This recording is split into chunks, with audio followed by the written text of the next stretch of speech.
ഇപ്പോൾ സംഭവം നമ്മളിവിടെ ബൈക്കിൽ കാര്യം പറഞ്ഞു ജോലിക്കാരും പറഞ്ഞിരുന്നത് ആ സമയത്ത് വണ്ടി കിടപ്പാൻ കിലോമീറ്റർ ഓൾട്ടോ എങ്ങനെയുണ്ട് തട്ടിയ സ്പീഡിൽ ആക്സിഡന്റ് ചെറിയ പൊതി എത്തി വണ്ടിയിലുള്ള സ്വാഭാവികമായിട്ട് വണ്ടി പൊതി ഇട്ട സ്പോട്ടിൽ വണ്ടി കത്തുകയും ചെയ്തു ഒമി തിരിച്ച് വെട്ടിക്കാനും പറ്റി പുള്ളിക്കാരൻ ഡ്രൈവിംഗ് സീറ്റ് ഇറങ്ങി ഓടിക്കളഞ്ഞു. അപ്പോൾ നമ്മൾ വരാൻ നേരത്ത് ഇതിൻ്റെ ഡ്രൈവിംഗ് ക്യാബിൻ്റെ അപ്പുറത്ത് ഒരാൾ പുറത്തോട്ട് ചാടി പുള്ളിക്കാരൻ അടുത്ത് കത്തിക്കൊണ്ടിരിക്കുകയായിരുന്നു. പുള്ളിക്കാർ ഉണ്ട് താരം ഉണ്ടോ ഞാൻ അടുത്തോട്ട് വന്നപ്പോൾ വണ്ടി റൈസ് ആയിക്കൊണ്ടിരിക്കുക ലേഡിയാണ്. അപ്പോൾ സീറ്റ് ബെൽറ്റ് ടൈറ്റ് ആയിരുന്നു പുള്ളിക്കാരുടെ. സീറ്റ് ബെൽറ്റ് കത്തി പറഞ്ഞ പുള്ളിക്കാരുടെ കൈ രണ്ടും വെളിയിലോട്ട് വന്നു. ആ ടൈമിൽ നമ്മൾ പിടിച്ച് വെളിയിലോട്ട് ഇട്ടതാണ്. പിടിച്ച് വെളിയിലോട്ട് ഇറക്കിയപ്പോഴത്തേക്കും ഒരുവിധം 80% കത്തിപ്പോയി കത്താനായിട്ടില്ല. അപ്പോൾ നമ്മൾ ചാക്ക് എടുത്ത് പൊതിഞ്ഞു എന്നിട്ട് ഫയർഫോഴ്സ് കൺട്രോൾ റൂമിനെ എല്ലാം വിളിച്ച് പറഞ്ഞു. അപ്പോൾ അവർ രക്ഷപ്പെടുത്താൻ പറ്റും. പിടിച്ച് വെളിയിലിടുമ്പോൾ കത്തിക്കൊണ്ട് പക്ഷേ നമ്മളെ അങ്ങോട്ട് ഇവർ പിടിച്ച് വലിച്ചുകൊണ്ടിരുന്നത് ആരുമായിട്ട് പണി മാറി വെച്ചാൽ വണ്ടിയുടെ അടുത്ത് വരാനേ പറ്റത്തില്ല. ഈ ഒമിനിക്കകത്ത് ഒരാളും അതിനകത്ത് 2 പേരും. പുള്ളിക്കാരുടെ ഹസ്ബൻഡ് ആയിരുന്നു ഒമിനിക്ക്. ഞങ്ങളിപ്പോൾ സ്റ്റേഷനിൽ ഇപ്പോൾ ഐഡൻറ്റിഫൈ ചെയ്യും. പുള്ളിക്കാരൻ മുൻചിരുന്ന വൈരാഗ്യത്തിനകത്താണ് വണ്ടി കത്തിച്ചെന്നാണ് പറയുന്നത്. പക്ഷേ പുള്ളിക്കാരൻ രക്ഷപ്പെടാൻ പറ്റില്ല. എൻ്റെ പറ്റില്ല. പുള്ളിക്കാരെ ഇറങ്ങി ഓടുന്ന സ്റ്റേഷനിൽ പോയി കീഴടങ്ങി കാമോൻ ഉണ്ടായിരുന്നു. കാമോനിൽ പോയി ഈ ലേഡി വണ്ടി റൈസാക്കി സീറ്റ് ബെൽറ്റ് കത്തി മാറിയിട്ട് നമ്മൾ പിടിച്ച് വെളിയോട്ട് എടുത്തില്ല. വണ്ടി ഒരു 3 വട്ടം പൊട്ടിത്തന്നെ തപ്പും നമുക്ക് അടുത്തോട്ട് ചെല്ലാനേ പറ്റില്ല. ആ രീതിയിൽ കൺട്രോളിൽ നേരം ഇപ്പോൾ സ്റ്റേഷനിൽ പോയി പുള്ളിക്കാരൻ ഐഡൻറ്റിഫൈ എന്നാ ചെയ്തു. കൂടുതലുള്ള ആളെ ഹോസ്പിറ്റലിലാണെന്നാ പറയുന്നത്, ഡിസ്ട്രിക്റ്റിലാണെന്നാണ് പറയുന്നത്. ഒന്നിക്കകത്ത് കൂടെ വന്നു അദ്ദേഹം പരിക്കണം. ഷർട്ടെല്ലാം കത്തിയിരുന്നു. പക്ഷേ ഈ പുള്ളിക്കാരൻ പുറത്തിറങ്ങി പറയുന്നു പപ്പനാ കത്തിച്ചത്, പപ്പനാ വണ്ടി കത്തിച്ചത്. പുള്ളിക്കാരൻ ഐഡൻറ്റിഫൈ ചെയ്തപ്പോഴത്തേക്ക് ഒരു കാവി മൂടും ഒരു പച്ച ഷർട്ട്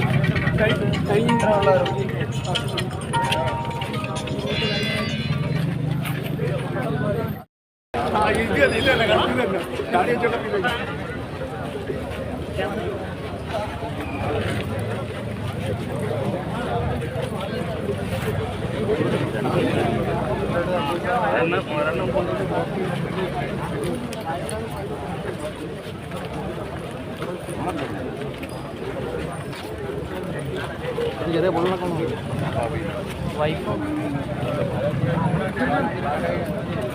ഞാൻ എനിക്കറിയത്തില്ല.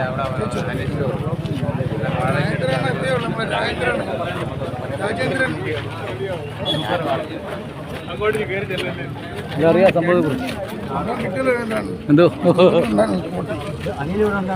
സംഭവം അപ്പം വന്നേയുള്ള 8:45 സംഭവം അവിടെ ഉള്ളവരെന്നറിയോ?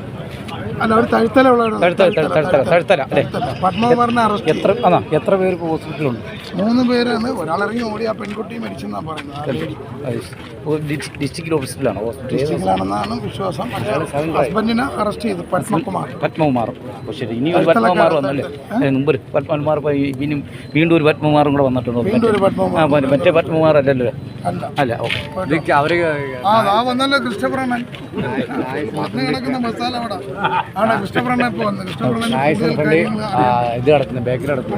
നൈസ് ഹോസ്പിറ്റലിന്റെ ഫ്രണ്ടിൽ ബേക്കറി കിടത്തുന്നു. അതെ, ഈ വന്ന ഭാര്യയും ഭർത്താവും. ഭാര്യ അങ്ങനെ അവിടുത്തെ ജ്യൂസ് അടിക്കാൻ നിൽക്കുന്ന ഭർത്താവ് കാമുകനോട്ട് പോയെന്നാണ് പറയുന്നത്. ചേസ് ചെയ്ത് പെട്രോൾ ഒഴിച്ചെന്നാണ് പറയുന്നത്. അങ്ങനെയാണ് എല്ലാവരും പറയുന്നത്. മേടിച്ചോണ്ട് വന്നു. ശരി, ഈ വണ്ടിക്കകത്തായിരിക്കും വന്നത് അല്ലേ? ഇവിടെ ഈ സൈഡിൽ കിടക്കുന്ന വണ്ടിയാണ്. ഈ സൈഡിൽ കിടക്കുന്ന വണ്ടിക്കകത്താണ്.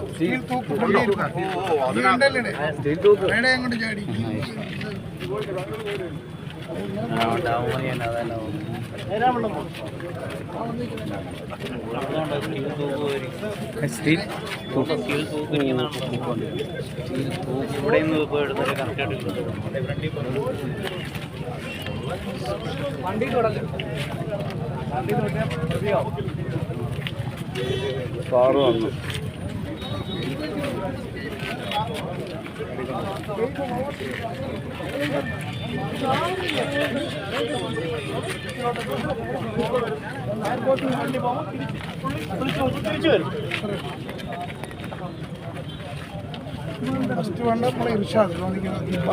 ഫസ്റ്റ് കണ്ടാരാ? ഫസ്റ്റ് കണ്ടാരാ? അപ്പോൾ അവിടെ കൊണ്ടുവിടാം. രണ്ടുപേരുണ്ടായിരുന്നു. പിന്നെ പ്രതികരണം കിട്ടി. മറ്റേ റിപ്പോർട്ട് ചാനലിനോട് പറഞ്ഞപ്പോൾ റിപ്പോർട്ട് ചാനലിനോട്